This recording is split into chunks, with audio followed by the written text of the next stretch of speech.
Hi everyone, welcome back to the channel. Sorry for the delay in this. I finally got around to cutting the seat post on the new frame. As you can see, I've made a special clamp to guide the saw. The Park Tool clamp, like the carbon saw guide, is a bit loose, like the gap's pretty big, and I don't want to cut the seat post at any dodgy angles because of basically the way the seat clamp loads the seat post. It needs to be pretty straight for kind of an even distribution of your loading through the rider's weight. So what I did is I took a picture of the top of the seat post to get the profile. I scaled it, put it in CAD, 3D CAD, and modeled this little two-piece clamp and 3D printed it.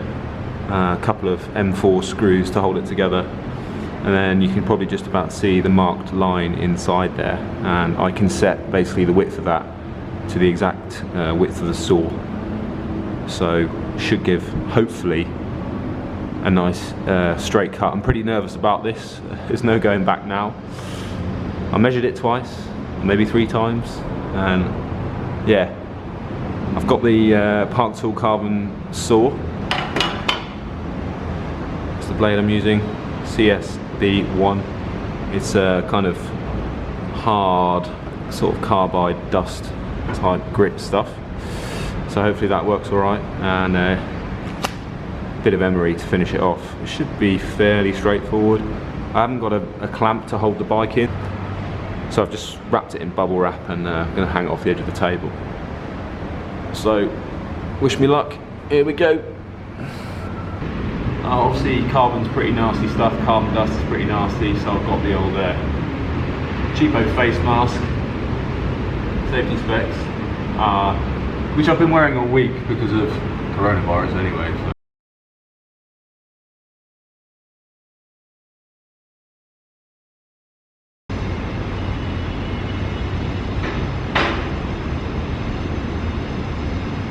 I have to say, the guide worked perfectly. Really nice straight cut. I don't know if you can see that, but that is dead straight across the plastic. And the saw, the Park Tool saw, it's actually so easy to get through that. It went through it like butter, and there's no frayed fibres. So, sigh of relief, I think, because that could have gone really badly. But I'm really chuffed with that. To get on with the rest of the build now.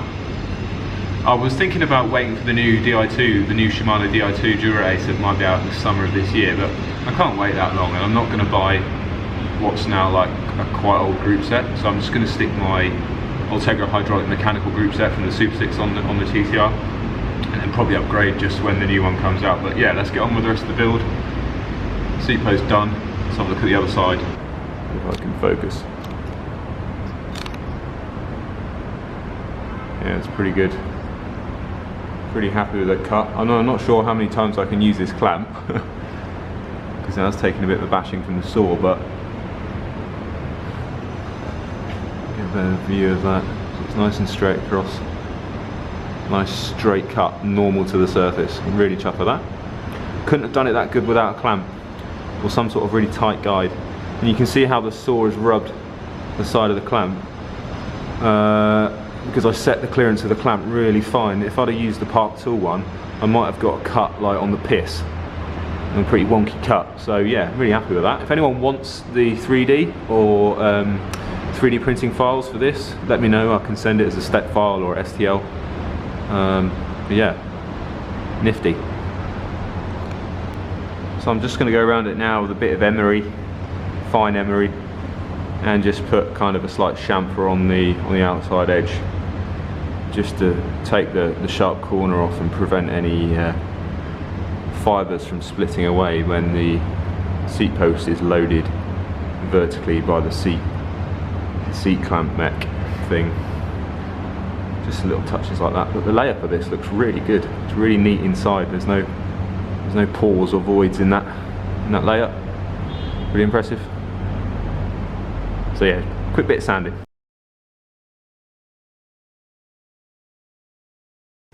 What does everyone think about this frame, by the way? What does everyone think about the colour? I really like it. It's pretty different to what Giant normally do. I bet the paint job weighs probably more than the frame. It's quite special, the paint job is sort of like flip metallic. It's not going to be an easy colour to do. It's probably quite a lot of paint in there, probably weighs a fair bit. But yeah, certainly more heavy than a matte black version, which they don't actually do. But yeah, what's everyone's thoughts about it? So how do you get a picture correctly scaled in CAD? Well, you take a solid picture of it with a scale next to it, in this case a ruler. Just a JPEG will do. You need quite a flat lens, so the further away the lens the possible to avoid sort of like parallax issues. And then once you've got the 2D profile with a scale next to it, you can scale it up and down in CAD, so you know you've got the right 2D dimension, and that will form the basis of the 3D clamp. This is actually a brass ruler, which is a terrible thing to have in engineering because brass has quite a high CTE, coefficient of thermal expansion. Hence the term, apparently, where freeze the balls off a brass monkey comes from. And if you heard of that saying, it's something that is said in the UK quite a lot. If it's cold, people say it's brass, and that comes from brass monkeys, and that comes from freeze the balls off a brass monkey. Now, what is a brass monkey? Well, a brass monkey, or a monkey, is an old naval term, and it was a cannonball holder. And on our warships, they used to row these cannonballs up next to the guns on things called monkeys. I don't know why they were called monkeys, but anyway, legend has it they were made of brass for some reason. I don't know why. Probably to do with stopping the cannonballs picking up material, because you know brass and steel doesn't really ghoul. Anyway, so maybe they actually used brass racks to hold the cannonballs. So why is it called freeze the balls off brass monkey? Well, legend has it because brass expands and contracts quite a lot with heat, much more than steel. If it got so cold, the length of the brass monkey would actually shorten and a cannonball would fall off the end. It's complete bullshit, obviously, but that's where the term comes from, brass monkey. So there you go. If it's brass, it's an old naval term.